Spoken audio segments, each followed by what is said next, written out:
everyone.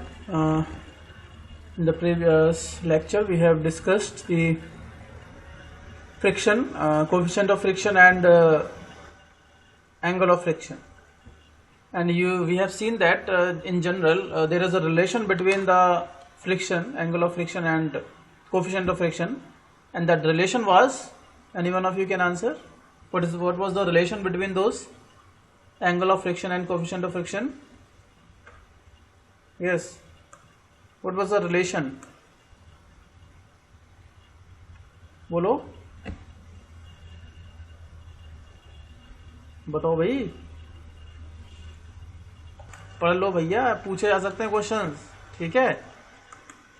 तो इन दोनों में रिलेशन आप लोगों ने मैंने बताया था कि टेन थीटा क्या होता है, म्यू इज इक्वल्स टू क्या होता है, टेन थीटा, टेन फाई,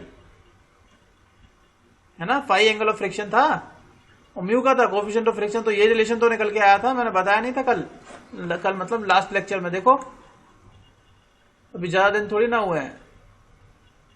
ये देखो, ये लिखा है यहाँ क्लियरली विजिबल, ये देखो, this is a relation between the coefficient of friction and angle of friction, tan phi, mu is equals to tan phi. ठीक है, याद कर लो, यहां से न्यूमेरिकल निकलते हैं। और याद रखना कि हमने एक जो रिलेशन पढ़ा था, relation that we have discussed is, sir voice cut cut के आ रही है थोड़ी। अच्छा, बाकी सबके पास भी यही कट के आ रही है? No sir. तो बेटा हो सकता है कि तुम्हारे पास नेटवर्क का थोड़ा सा इश्यू हो, है ना। तो एक बार देख लेना, हो जाएंगी चीजें। अब हम बात करते हैं friction on the inclined surfaces. ठीक है, इंक्लाइंड सरफेस का मतलब है कि अभी तक हमने ये देखा कि हमारी जो सरफेस थी वो कैसी थी, हॉरिजॉन्टल थी, और इसके ऊपर हमारे पास कोई बॉडी रखी है। ठीक है, अगर हमारे पास कोई बॉडी रखी है तो ये आपका एक तरीके से हॉरिजॉन्टल की बात हो गई। अब अगले वाले केस में इंक्लाइंड का मतलब होगा कि ये जो सरफेस है वो तिरछी होगी। कैसी होगी? थोड़ी सी इंक्लाइंड होगी, इस तरीके से हॉरिजॉन्टल के साथ कोई ना कोई एंगल बना रही होगी। आप एज्यूम करो कि कोई व्हीकल चल रहा है एक रोड पे, और चलते चलते क्या आ गया, फ्लाईओवर आ गया। क्या आ गया? फ्लाईओवर, है ना। तो कैसी सरफेस हो जाती है? ऐसी हो जाती है कि नहीं, बोलो। Yes sir. तो ये इंक्लाइंड सरफेस, तो this is the condition of friction of inclined surface. अब इंक्लाइंड वाले में सुन लो क्या क्या चीजें होती है, इंपॉर्टेंट है। इसका पहले फ्री बॉडी डायग्राम या क्या क्या फोर्सेस किस तरीके से लग रहे होते हैं वो चलो। तो हमने क्या माना है कि मान लेते हैं कि हमारी इंक्लाइंड सरफेस है, that is making an angle theta with the horizontal. यहां से कितना एंगल बना रही है? थीटा। ठीक है, जब भी इंक्लाइंड सरफेस होगी ये डायग्राम आपको याद रखना है। और मैंने माना है कि एक मेरे पास बॉडी है, उस बॉडी का वेट क्या है? डब्ल्यू। बॉडी का वेट क्या है? डब्ल्यू है। ठीक है, और ये हॉरिजॉन्टल के साथ एंगल कितना बन रहा है? थीटा बन रहा है। अब क्या क्या फोर्सेस लग रहे होंगे, तो मैंने आपको बताया था कि ये बॉडी है, उसके सीजी पे इसका वेट डाउनवर्ड एक्ट करता है कि नहीं करता है, बताओ। वेट ऐसे एक्ट करेगा कि ऐसे एक्ट करेगा, बताओ। वेट इधर एक्ट करेगा कि इधर एक्ट करेगा? वेट यहां एक्ट करेगा या यहां एक्ट करेगा, बताओ। किस तरफ एक्ट करेगा, इधर करेगा कि इधर करेगा? ये वन, ये टू बने, वन की तरफ या टू की तरफ? सर टू की तरफ। टू की तरफ, मतलब वर्टिकली डाउनवर्ड एक्ट करता है। चलिए, तो ये वाली कंडीशन होगी कि आपका जो वेट एक्ट करता है वो वर्टिकली डाउनवर्ड एक्ट करता है। ठीक है, ऑब्वियसली ये जो वेट आपका एक्ट करेगा इस तरफ एक्ट करेगा। यहां तक किसी को कोई दिक्कत? तो डब्ल्यू यहां लगा दूं। अब क्या लगेगा? yes, और क्या लगेगा बताओ, और क्या लगेगा इस पे?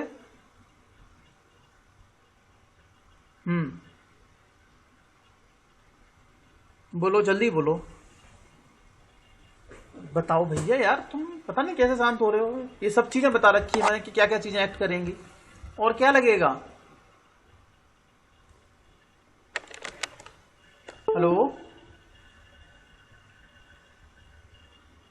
नॉर्मल रिएक्शन नहीं लगेगी प्लेन के? ये जो प्लेन है, इस प्लेन पे नॉर्मल रिएक्शन नहीं लगती है, परपेंडिकुलर टू प्लेन एन, लगेगा कि नहीं? Yes sir. लगेगा ना। ये नॉर्मल रिएक्शन हो जाएगी। और क्या लगेगा? क्या ये बॉडी अपने वेट की वजह से नीचे की ओर फिसलेगी कि ऊपर की ओर फिसलेगी? सर नीचे की ओर फिसलेगी। जब कोई बॉडी में दो जगह, दो सरफेस के बीच में रिलेटिव मोशन होता है तो क्या काम करने लगता है, बोलो। फ्रिक्शन। फ्रिक्शन। तो अगर ये ऊपर वाली बॉडी नीचे जा रही है तो फ्रिक्शन फोर्स कहां लगेगा? इधर नहीं लगेगा ऊपर की ओर फ्रिक्शन फोर्स Fs? बोलो क्यों? Yes sir. ऊपर Yes, लगेगा sir. ना, बॉडी जब नीचे जाएगी तो इस वाली बॉडी पे ऊपर की ओर फ्रिक्शन लगेगा, और हमने ये मान लिया कि this is mu is the coefficient of friction between the contact surfaces. ठीक है, कोफिशिएंट ऑफ फ्रिक्शन। और अलग जरूरी नहीं है कि हर जगह एक ही फ्रिक्शन हो, ये इसकी वैल्यू अगर क्वेश्चन में है तो अलग अलग जहां जहां कॉन्टैक्ट होगा वहां पे कोफिशिएंट ऑफ फ्रिक्शन की वैल्यू अलग अलग आ सकती है। ठीक है, अब ये इसका फ्री बॉडी डायग्राम। अब देखो, अब इसमें क्या होता है, जनरली हमारा जो एम होता है इस वाले केस में, ये जो इंक्लाइंड प्लेन है ना, इंक्लाइंड प्लेन, ये वाला इंक्लाइंड प्लेन दिख रहा है ना, ये वाली सरफेस दिख रही है कि नहीं, ये दिख रहा है ना ये वाला प्लेन, Yes, sir. ये देख, ये जो इंक्लाइंड प्लेन आपको दिख रहा है ये वाला, हमारा जो मोटो होता है वो इस प्लेन की या तो परपेंडिकुलर फोर्सेस लग रहे हो या इसके पैरेलल फोर्सेस लग रहे हो। समझ में आ रहा है कि नहीं?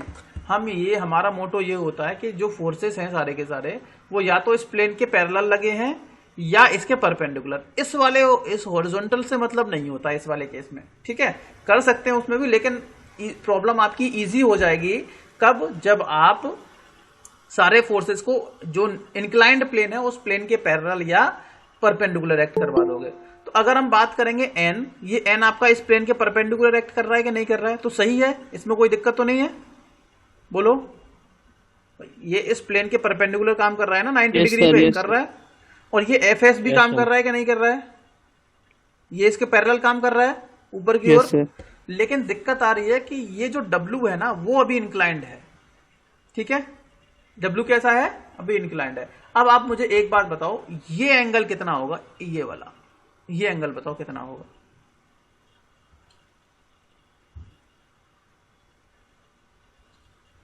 समझ में आया कौन सा एंगल पूछा है मैंने? ये वाला, ये वाला एंगल कितना होगा, ये बताओ, बोलो। नहीं पता?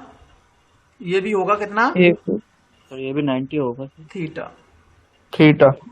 ये कितना होगा? थीटा। थीटा। अब थीटा. बोलोगे सर थीटा कैसे हो गया? अब थीटा बताता हूं कैसे हो गया। पहले इस वाले में जाओ, 1 मिनट रुको, वेट करो जरा, फोन ज्वाइन कर रहा है।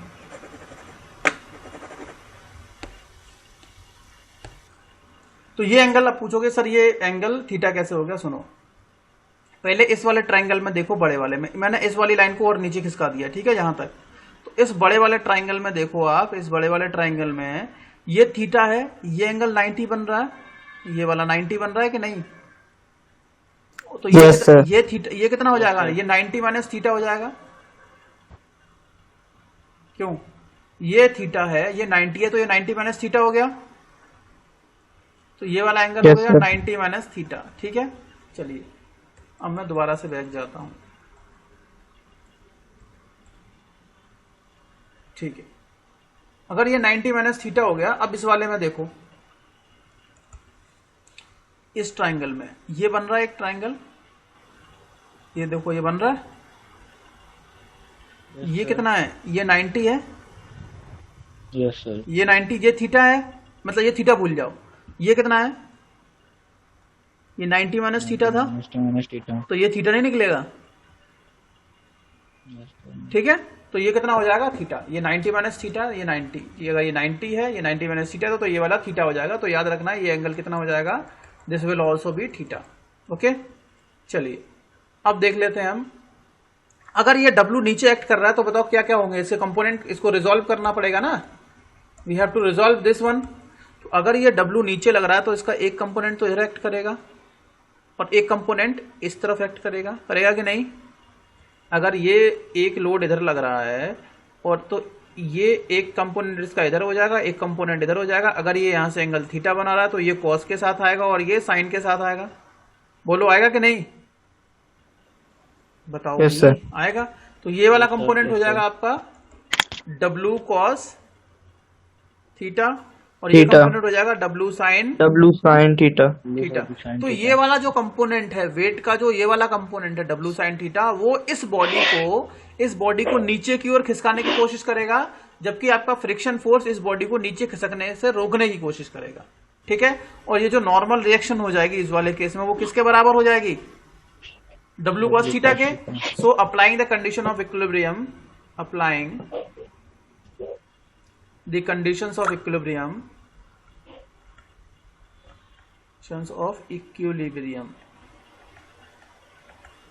इक्विलिब्रियम, तो क्या हो जाएगा, sigma F X equal to 0।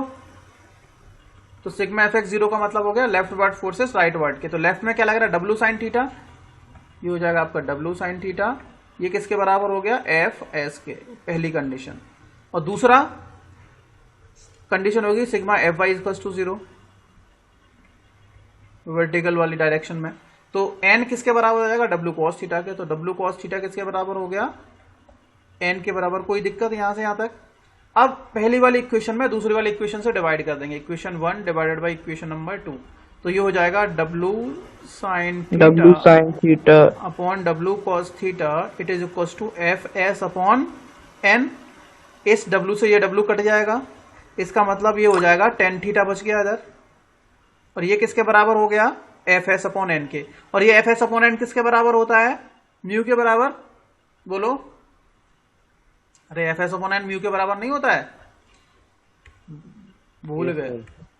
ये सर क्या, ये देखो, यस सर, यस सर, ये बड़ा है ना, F S upon mu, F S upon N mu के बराबर हो गया ना। ये देखो यहाँ पे, ये मैंने लिखा है एफ एस अपॉन म्यू के, या टेन फाइव के बराबर। और एफ एस अपॉन एन किसके बराबर होता है, म्यू के बराबर। ये म्यू किसके बराबर होता है, या टेन फाइव भी लिख सकते हो डायरेक्टली।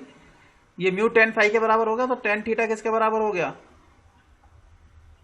टेन फाइव से फाइव के बराबर हो गया ना। और यहां से अगर हम आइडेंटिफाई करेंगे तो क्या बन जाएगा, थीटा किसके बराबर हो गया, सर फाइव के बराबर। इन लिमिटिंग केस, किस केस में, लिमिटिंग केस में। लिमिटिंग केस मतलब जब आपकी बॉडी मूव नहीं की है, ये मूव करने वाली है। तो मूव करने वाले केस में क्या होता है, आपका जो एंगल ऑफ इंक्लिनेशन होता है, ये किसके बराबर होता है, फाइव के बराबर। ठीक है, ओके। इस थीटा को बोलते हैं, इस थीटा को बोलते हैं, जब लिमिटिंग केस वाले की बात करेंगे तो इस थीटा को हम बोलते हैं एंगल ऑफ रिपोज। क्या बोलते हैं इसको, when theta is equals to 5 then it is called angle of repose.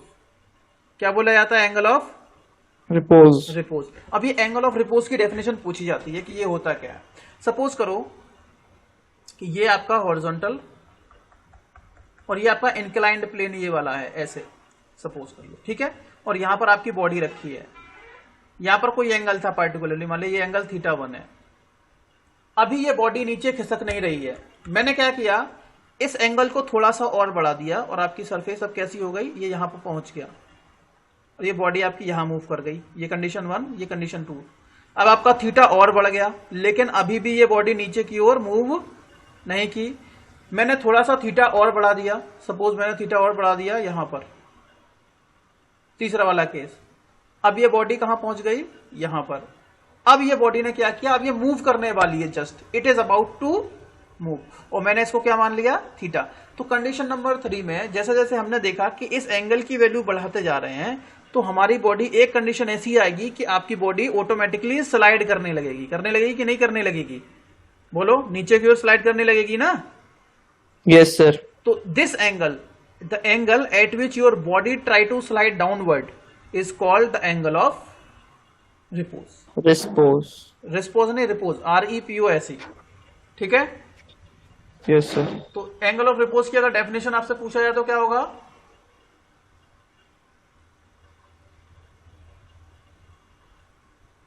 The angle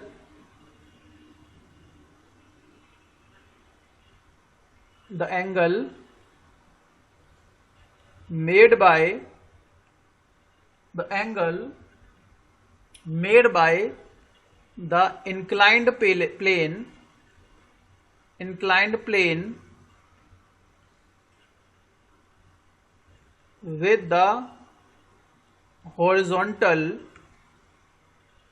horizontal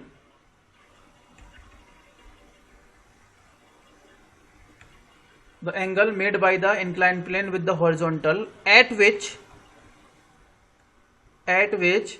the body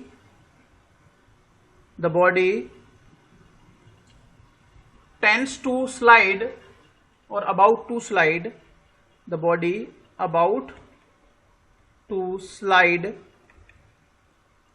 down about to slide down the plane due to its own weight is called the angle of repose. Is called as the angle of repose. ठीक है, तो angle of sir ये repose, हाँ diagram sir एक बार और बता दीजिए इसका एंगल ऑफ रिपोज का। हाँ ठीक है। आप लोग मुझे एक बात बताओ, आप लोगों ने देखा होगा कि डेली लाइफ में मैं बता रहा हूँ कि कहाँ पे इसका यूज है। आप लोगों ने देखा होगा कि आज जो ट्रक होते हैं, ट्रक वैसे ट्रक की बात नहीं कर रहा, जो लीवर वाले ट्रक होते हैं, है ना, यस सर। तो उसमें आप लोगों ने देखा होगा कि मिट्टी लेके आते हैं, वो जैसे बालू वगैरह हो गई, है ना, और वो क्या करते हैं, जैसे ही वो हाइड्रोलिक प्रेशर अप्लाई करते हैं तो वो पीछे जो होता है उसका पीछे वाला जो उठ जाती है वो। हाँ, वो पीछे पीछे धीरे धीरे करके उठता है। क्या स्टार्टिंग में ही मिट्टी नीचे खिसकना स्टार्ट हो जाती है क्या? नहीं नो होती, सर। वो नहीं धीरे सर, धीरे करके एक एंगल पर आने लगती है सर। हाँ, तो जिस एंगल पे वो आने पे स्टार्ट हो जाती है उसको angle of friction angle of repose बोलते हैं। ठीक है, और अगर उस एंगल की वैल्यू आप बढ़ाते जाओगे तो आपकी बॉडी जो उसके अंदर जो चीजें रखी हुई है वो नीचे की ओर ऑटोमेटिकली स्लाइड डाउन, अपने वेट की वजह से स्लाइड डाउन करने लगती है। ठीक है, उस एंगल को हम बोलते हैं एंगल ऑफ रिपोज। तो angle of repose is the angle made by the inclined plane with the horizontal at which the body resting on the plane about to slide down due to its own weight. तो angle of repose वो angle होता है जिस पर कि कोई body जो कि इंक्लाइंड प्लेन पर रखी हुई है वो अपने वेट की वजह से नीचे की ओर स्लाइड करना स्टार्ट कर जाए, उसको हम एंगल ऑफ रिपोज बोलते हैं। ठीक है, बोलो। अब इनिशियली तो ये डाउनवर्ड नहीं जा रही है ना, जब हम लोगों ने धीरे धीरे करके एंगल बढ़ाया है तब एक कंडीशन ऐसी पहुंचेगी हमारे पास जब आपकी बॉडी अपने वेट की वजह से डाउनवर्ड, हमें कोई फोर्स, क्या हम इसको नीचे लगा करके खींच रहे हैं क्या? बोलो, क्या हम इस बॉडी को पकड़ के नीचे खींच रहे हैं? नो सर, नहीं खींच रहे ना, नहीं खींच रहे, मतलब ये अपने सेल्फ वेट की वजह से नीचे आ रही है। और सेल्फ वेट का कौन सा कंपोनेंट है जो इसको नीचे लेकर के आ रहा है? ये वाला, कौन सा? ये W sin थीटा, ये वाला एंगल इसको नीचे की ओर, ये वाला कंपोनेंट इसको नीचे की ओर खींच रहा है। ठीक है, is it clear? Yes sir. समझ में आ गया ना ये वाला एंगल ऑफ रिपोज क्या होता है? और ये किसके बराबर होता है लिमिटिंग केस में? Angle of repose equals to what? Angle of friction. अगर हम लिमिटिंग केस की बात करेंगे तो आपको एंगल ऑफ रिपोज जो होता है वो किसके बराबर होता है? एंगल ऑफ फ्रिक्शन के।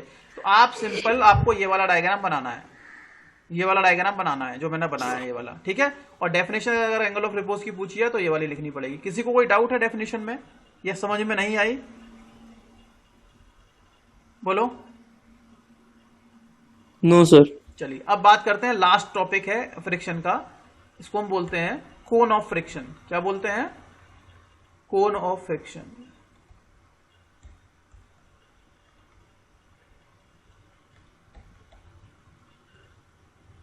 चलो, कौन बताएगा क्या होता है कोन ऑफ फ्रिक्शन? में बता रहा हूं आपको। सबसे पहले सिंपल सुनो, हम लोगों ने अभी तक देखा फ्रिक्शन वाला डायग्राम में, ये आपकी सरफेस थी, हॉरिजॉन्टल वाली बात कर रहा हूं, ये आपकी सरफेस थी, यहां पर कोई बॉडी थी। ठीक है, तो यहां क्या हो रहा था कि इधर ऊपर क्या लग रहा था? एक मिनट रुको, ऊपर की ओर क्या एक्ट कर रहा था बताओ?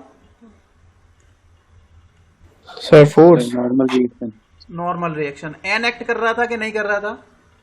साथ की साथ फ्रिक्शन फोर्स एक्ट कर रहा था बॉडी पे, इधर फ्रिक्शन फोर्स एक्ट कर रहा था कि नहीं कर रहा था? और इन दोनों का एक रिजल्टेंट भी हमारे पास था, बोलो। Yes sir, are. इन दोनों का रिजल्टेंट भी हमारे पास था, जिसको हमने क्या बोला था? आर। ये एंगल क्या था? थीटा। फाई। फाई। फाई था। क्या ये तीनों अगर मैं देखा जाऊं तो ये सारी चीजें यहां पर एक्ट कर रही, यहां पे मान लिया, इस पॉइंट को मैंने ओ मान लिया। ठीक है, तो ये आपका फ्रिक्शन फोर्स था, ये आपकी नॉर्मल रिएक्शन, और ये आपका क्या है? रिजल्टेंट है। किस किस का? Resultant of normal reaction and friction force is R, which is whose value will be N square plus F square, यही होता है। ठीक है, ये होगा। अब बात मुझे बताओ, अगर मैं भाई ये एफएस है तो ये क्या होता है, ये भी एफएस ही होगा। अगर Yes, sir. फ्रिक्शन फोर्स की बात एफएस, तो हम ये देख रहे हैं कि अगर सिंपल प्रीवियस जो डायग्राम था उसमें हमने देखा था कि जो एक फ्रिक्शन प्लेन है उस फ्रिक्शन प्लेन पे नॉर्मल रिएक्शन प्लेन के परपेंडिकुलर लगती है और ये आपका फ्रिक्शन फोर्स होता था। इन दोनों का रिजल्टेंट क्या था, आर, जो कि एक एंगल बना रहा है कहां से, वर्टिकल, नॉर्मल रिएक्शन से फाई एंगल बना रहा है। तो हम ये मान सकते हैं कि अगर हम एफ एस को क्या माने, रेडियस माने, एफ एस को क्या माने, रेडियस, ठीक है। और जहां पर ये तीनों, यहां पर जो नॉर्मल रिएक्शन और आर और ये एफ एस, ये जो जिस पॉइंट पर एक्ट कर रहे हैं वो क्या हो जाएगा, उसको हम क्या मान लेते हैं, इसको वर्टेक्स मान लेते हैं। If it is the vertex and phi is considered as the semicone angle, if it is considered as semicone angle, then we draw a cone. Then by considering these things, if we are drawing a cone like this, then the cone formed is called the cone of friction. क्यों भाई, अगर हम fs को radius माने, ठीक है, fs को क्या मान लेते हैं, रेडियस मान लेते हैं, और फाई जो है इस फाई को हम क्या मान लेते हैं, हाफ कोन एंगल या सेमी कोन एंगल मान लेते हैं। और ये जो जहां पर ये reaction resultant of F S and this N जिस पॉइंट पर एक्ट कर रही है उसको हम इसका वर्टेक्स मान लेंगे। तो जो कोन फॉर्म हो रहा है उस कोन को हम क्या बोल रहे हैं, this cone is called as the friction of cone, ठीक है, यही लिखना है। Okay, in case of the limiting condition, if we are considering fs as a radius of a cone and phi is the semicone angle and these three n and r which are acting at point O and this O is considered as the vertex, then the cone form is called as the cone of friction. तो ये जो cone form हुआ है इसको हम क्या बोल रहे हैं, cone of friction बोल रहे हैं। क्या बोल रहे हैं, cone of friction, ठीक है।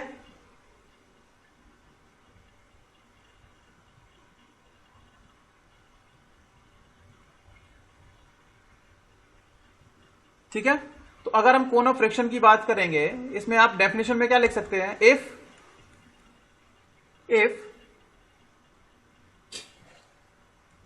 इन case of friction, plane friction, in case of plane friction की बात कर रहा हूं, plane limiting friction, in case of plane limiting friction, if नहीं होगा, in case of plane limiting friction, if we consider Fs, that is friction force, limiting friction force, as radius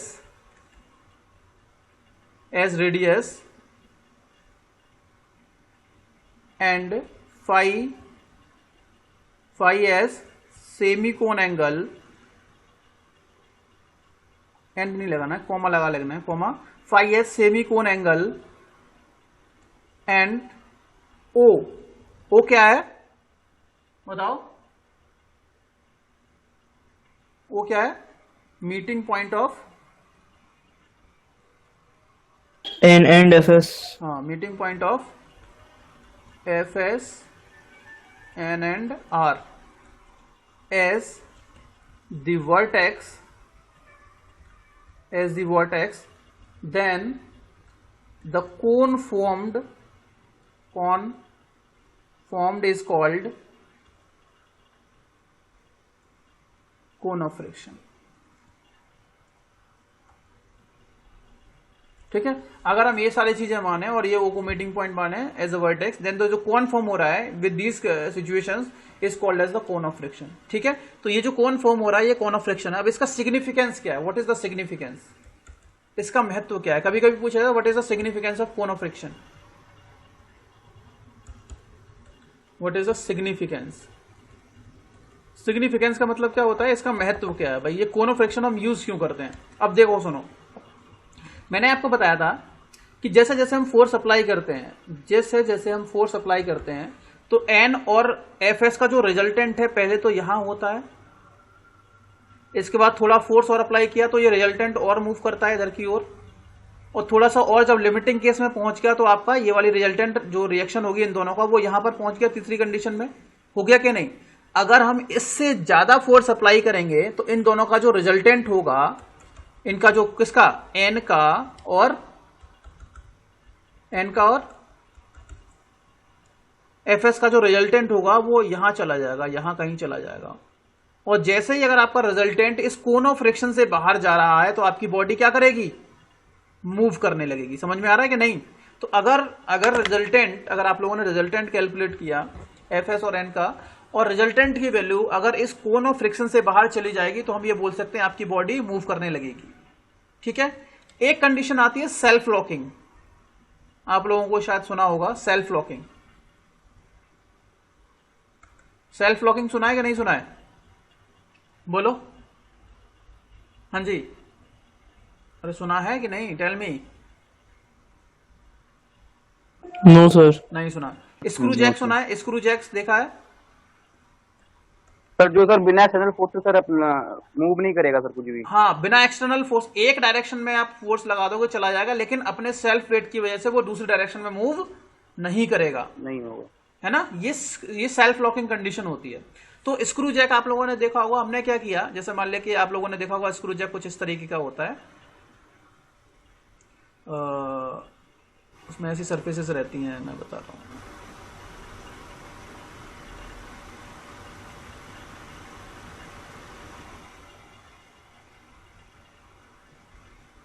अरे आप लोगों ने देखा होगा ट्रक वगैरह को उठाने के लिए काम में आता है, इसमें बीच में एक होल होता है ना, इसके अंदर एक नोब होती है, यहाँ पे इस तरीके का होता है। जब हम इस नोब को घुमाते हैं तो इसमें से बाहर निकलता है। अगर कोई ट्रक वगैरह के नीचे लगाते हैं ना हम लोग, ट्रक को सर कार में भी यूज होता है। हाँ, कार में भी यूज होता है, गुड, है ना? तो जब हम इसको घुमाते हैं तो घुमाने के लिए हमें फोर्स लगाना पड़ता है कि नहीं? तो जब ये लीवर इसका ऊपर उठ जाता है तो आपका ट्रक का पहिया जो भी है, ये इसका जो कॉलम है या जो भी इसकी बीम होगी वो भी ऊपर उठ जाएगी। ठीक है। लेकिन जैसे हम इसको घुमाना बंद करते हैं तो क्या ये अपने वेट की वजह से नीचे डाउन कर अपना मोशन कर सकता है कि नहीं कर सकता है? मूव कर सकता है कि नहीं? नहीं सर, नहीं कर सकता। क्यों नहीं कर सकता? क्योंकि वो सेल्फ लॉकिंग कंडीशन है। क्योंकि उस टाइम पे उस बॉडी का जो वेट लग रहा है जिसको आपने उठाया है ऊपर, और जो फ्रिक्शन फोर्स जो लग रहा है, मतलब उस टाइम पे जो नॉर्मल रिएक्शन है और जो आपका एफ एस है, इन दोनों का रिजल्टेंट जो आर होगा वो कोन ऑफ फ्रिक्शन के अंदर लाई कर रहा है। किसके अंदर लाई करेगा? आपके कोन ऑफ फ्रिक्शन के। अगर कोन ऑफ फ्रिक्शन के बाहर लाई करता तो ये ऑटोमेटिकली उल्टा घूमने लग जाता और आपका ट्रक धम से नीचे आ जाता, जो भी व्हीकल है नीचे आ जाता है। ठीक है। तो ये कंडीशन है आपकी self locking condition. Self locking condition में हम लोग चाहते हैं कि आप जो कोएफिशिएंट ऑफ फ्रिक्शन हो वो ज्यादा होना चाहिए, कोएफिशिएंट ऑफ फ्रिक्शन की वैल्यू ज्यादा होनी चाहिए। अगर ज्यादा नहीं होगी तो आपका जो ये जो लीवर है वो ऑटोमेटिकली नीचे आ जाएगा। समझ में आया? तो this is the basic condition that we consider the significance during the self locking condition of the screw, और these things we consider in there. ठीक है। तो यहां पर आपका हो गया सिंपल फ्रिक्शन से रिलेटेड जितने भी चीजें थी वो मैंने आप लोगों को क्लियर कर दी। अब एक बात मैंने आप लोगों को और बताई, याद रखना, और यहां से न्यूमेरिकल में आप 100% गलतियां करोगे, आई गारंटी। वो गलती नहीं करनी है, इसीलिए मैं आप लोगों को बता रहा हूं कि हम जो फॉर्मूला यूज करते हैं ना फ्रिक्शन फोर्स का, एफ एस वाला, म्यू इंटू एन। एन क्या है? Normal reaction. म्यू क्या? Coefficient of friction. ये लिमिटिंग फ्रिक्शन है। कौन सा फ्रिक्शन है? Limiting friction. लिमिटिंग का मतलब है मैक्सिमम वैल्यू जिसकी होगी। ओके, समझ में आ रहा है कि नहीं? Yes sir. ये मैक्सिमम वैल्यू है। अगर मैंने मान लिया कि ये मेरे पास एक बॉडी है और इस बॉडी पर ये कोई फोर्स मैंने एफ लगाया, सपोज किया इस बॉडी का मास कितना था? 10 इसका वेट था, मान लिया कि 10 न्यूटन था, इसका वेट डाउनवर्ड एक्ट कर रहा है 10 न्यूटन। ठीक है। और मैंने यहां पर और इसके बीच में, इन दोनों सरफेस के बीच में जो कोएफिशिएंट ऑफ फ्रिक्शन की वैल्यू है मान लिया कि 0.3 है। कितनी है? 0.3। ओके। मैंने फोर्स अप्लाई किया कितने न्यूटन? 20 न्यूटन। कितना अप्लाई किया? 20 न्यूटन नहीं, 2 Newton, not suppose, it is 2 Newton. कितना फोर्स अप्लाई किया मैंने? 2 न्यूटन। तो मैंने आपसे पूछा बताइए फ्रिक्शन फोर्स कितना लग रहा होगा इन दोनों के बीच में? Calculate the value of friction force. बताओ कितनी लगेगा? आप बताओ, जल्दी से बताइए कि कितना लगेगा फ्रिक्शन फोर्स।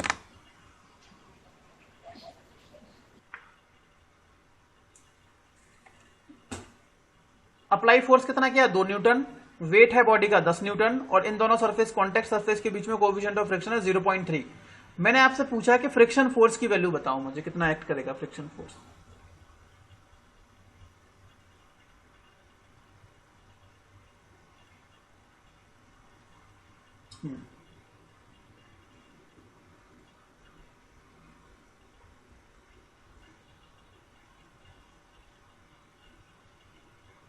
सर 8.7। 8.7 कैसे आ गया? चलो देखते हैं। आप लोगों ने कहीं किसी ने लोगों ने बताया कि फ्रिक्शन फोर्स की वैल्यू होगी सर 8.7 न्यूटन। और कोई बोलो।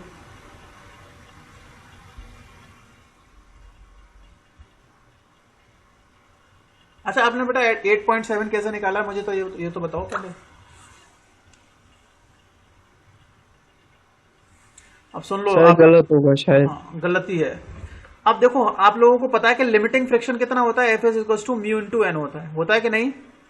और इस पे ऊपर वर्टिकल रिएक्शन एक्ट करेगी जिसकी वैल्यू n के बराबर होगी। अब n किसके बराबर है इसमें? अगर हम कंडीशन ऑफ इक्विलिब्रियम लगाएंगे तो n किसके बराबर है बताओ? 10 के बराबर हो गया।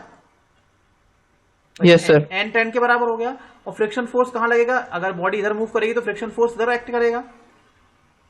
फ्रिक्शन फोर्स की वैल्यू आपको पता है म्यू इंटू एन के बराबर होती है। तो म्यू कितना है? 0.3, एन कितना है? 10। कितना आ गया सर? 1.5। अच्छा सर 0.30। 0.30 नहीं 3 भाई, ये 0 से पॉइंट हट जाएगा ना। 0.3 आ गया, नहीं 3 आ गया है ना। अगर हम लिमिटिंग फ्रिक्शन की बात करेंगे तो इस वाले केस में लिमिटिंग फ्रिक्शन कितना आ रहा है? 3 न्यूटन का, है ना। अब आप मुझे एक बात बताओ, मैंने आपको बोला था कि जो फ्रिक्शन फोर्स होता है वो किस वजह से जनरेट होता है?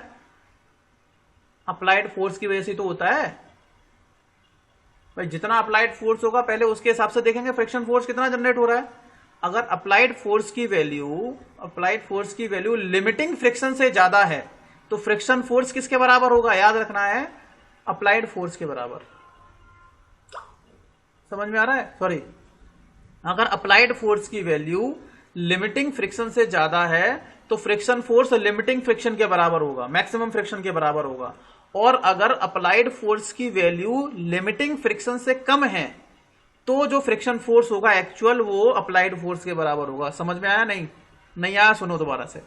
इस सर लिमिटिंग फ्रिक्शन क्या है? लिमिटिंग फ्रिक्शन मतलब मैक्सिमम वैल्यू जितनी हो सकती है फ्रिक्शन की, मैक्सिमम वैल्यू ऑफ फ्रिक्शन जितनी हो सकती है।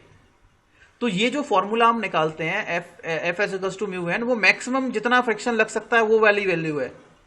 तो हमने मैक्सिमम फ्रिक्शन कैलकुलेट किया, कितना लग रहा है? 3 न्यूटन। और हमने देखा कि जो फोर्स हमने अप्लाई किया है वो कितना है? 2 न्यूटन। हमने फोर्स 2 न्यूटन अप्लाई किया तो भाई लिमिटिंग फ्रिक्शन की वैल्यू है, तो फ्रिक्शन फोर्स कितना जनरेट होगा? लिखोगे since applied force is less than Fs, इसीलिए एक्चुअल जो फ्रिक्शन होगा वो अप्लाइड फोर्स के बराबर होगा। एक्चुअल फ्रिक्शन कितना होगा? अप्लाइड के बराबर, दैट इज 2 न्यूटन। क्या मैंने बताया वो सुनो। इसमें गलती कहां करोगे? आप क्या करोगे, सबसे पहले Fs की वैल्यू कैलकुलेट करोगे। किसकी वैल्यू कैलकुलेट करोगे? Fs की, लिमिटिंग फ्रिक्शन की। मान लिया लिमिटिंग फ्रिक्शन की वैल्यू इसमें कितनी आ गई? 3 न्यूटन आ गई। ठीक है, इसमें 3 न्यूटन आ गई। अब क्या चेक करना है हमें? जो फोर्स हम लोगों ने अप्लाई किया है उसको चेक करेंगे और जो लिमिटिंग फ्रिक्शन की वैल्यू आई है उसको चेक करेंगे। अगर ये वाली वैल्यू समझ में आना, अप्लाइड फोर्स की जो वैल्यू है, अगर अप्लाइड फोर्स की वैल्यू लिमिटिंग फ्रिक्शन से कम है, ठीक है, अप्लाइड फोर्स जो है वो लिमिटिंग फ्रिक्शन से कम है और अगर ये ज्यादा है तो उस वाले केस में जो फ्रिक्शन फोर्स होगा एक्चुअल, वो अप्लाइड के बराबर होगा। भाई ये फ्रिक्शन फोर्स किससे जनरेट हो रहा है? अप्लाइड की वजह से। अप्लाइड फोर्स हमने इतना लगाया ही नहीं, 3 न्यूटन लगाया ही नहीं, तो ये ज्यादा वैल्यू थोड़ी ना हो जाएगी। तो अप्लाइड फ्रिक्शन कितना जनरेट होगा? Fs। एक बात और मैं आपको बता रहा हूं कि कैसे कैसे। सुन लो, मेरी बात सुनो। मान लिया आपके पास 10 लाख रुपए हैं। कितने रुपए हैं? 10 लाख। 10 लाख में से मैंने बोल दिया कि आपके 8 लाख रुपए बैंक में पड़े हैं, और बैंक में सेल्फ खुद जाकर के निकालने के अलावा और कोई ऑप्शन नहीं है, और कहीं से आप ट्रांजैक्शन नहीं कर सकते। ठीक है, समझ में आया? अब आपको, अब मान लिया आपको जरूरत पड़ी 1 लाख की। कितने लाख की? 1 1 लाख लाख की। अगर आपको 1 लाख की जरूरत पड़ी तो क्या आप 2 लाख दे दोगे बच्चे को? अब 2 लाख आपके पास कैश है, याद रखना है, 2 लाख आपके पास कैश अमाउंट है, तो क्या आप बंदे को 2 लाख दे दोगे क्या, या 1 ही लाख दोगे? सर 1 ही लाख दे। एक ही देंगे, ठीक है। अब मैंने आपसे बोला, अभी देखो ये 1 लाख क्या है, ये वाला, ये याद रखना है कि ये वाला 1 लाख है, और ये 2 लाख क्या है, ये लिमिटिंग वैल्यू है, मैक्सिमम जितना लग सकता है, ठीक है। अब मैंने बोला कि अब ये 1 लाख वाली कंडीशन का था। अब मैंने आपसे बोला कि 3 लाख रुपए, सॉरी 3 लाख की रिक्वायरमेंट है। रिक्वायरमेंट कितने लाख की है? 3 लाख रुपए की रिक्वायरमेंट है, और आपके पास कैश में कितना है अभी? 2 लाख। 1 लाख 2 लाख, 2 लाख 2 कैश लाख। में है और 3 लाख की जरूरत है, तो आप कितना दे सकते हैं? सर, अभी तो 1 लाख सर उसे दे दिए थे सर। ना, अरे मैं कंडीशन बता रहा हूं, ये पहली वाली कंडीशन ही वो खत्म हो गई, अब 2 लाख रुपए अच्छा हैं। सर। अब मैंने बोला कि भाई आपको 3 लाख की जरूरत है, 3 लाख रुपए किसी को देने हैं, तो आप कितने दे सकते हो? 2 लाख सर। 2 लाख दे सकते हैं। 2 लाख दे तो सकते हैं इसकी सर। वैल्यू तो भाई चेंज हो सकती है, ये अप्लाइड फोर्स की वैल्यू चेंज होगी, इसके हिसाब से हम इस पे चल सकते हैं, लेकिन इसकी भी तो कोई ना कोई एक लिमिट होती है भाई, इस बंदे की भी तो कोई ना कोई एक लिमिट है कि भाई मैं 2 लाख रुपए से ज्यादा नहीं दे सकता, तो 3 लाख की जरूरत होगी तब भी मैं आपको 2 लाख ही दे सकता हूं, उससे ज्यादा नहीं दे सकता, है ना। तो this is the basic condition कि किस तरीके से एप्लीकेबल हो रहा है। तो अप्लाइड फोर्स की वैल्यू याद रखना है, पहले आप एफएस की वैल्यू निकालेंगे, ठीक है, एफएस की वैल्यू कैलकुलेट करेंगे। जैसे ही आपके पास एफएस की वैल्यू आ जाएगी तो आप क्या चेक करोगे कि अप्लाइड फोर्स कितना लग रहा है।